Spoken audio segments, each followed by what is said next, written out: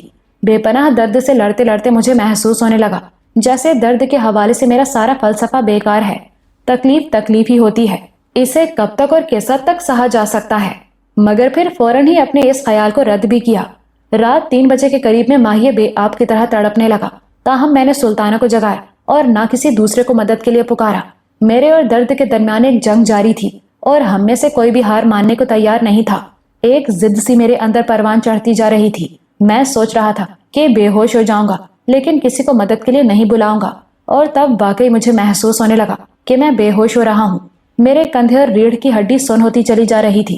دفتن ایک نیا خیال میرے ذہن میں آیا اور مجھے بری طرح چونکا گیا۔ میری گردن کا یہ تازہ زخم اس جگہ کے بالکل قریب تھا جہاں زرگاں کے سرجن اسٹیل نے میرے اندر چپ پلانٹ کر رکھی تھی۔ کہیں میرا یہ زخم اس چپ کو تو ایفیکٹ نہیں کر رہا تھا؟ یہ خیال کسی دہکی ہوئی سلاخ کی طرح میرے سینے میں لگا۔ ڈاکٹر لیوان نے کہا تھا کہ وہ چپ بڑی نازک جگہ پر پلانٹ کی گئی ہے، اسے نکالتے ہوئے میرے عصبی نظام کو بھی گزند پہنچ سکتی ہے۔ کیا میرے ساتھ کچھ اسی طرح کا معاملہ تو نہیں ہونے والا تھا؟ میں اٹھ کر بیٹھ گیا۔ پسینے سے میرے سارے کپڑے بھیگ گئے تھے۔ کرب کی شدت سے میری آنکھوں کے سامنے تاریکی سی چھانے لگی۔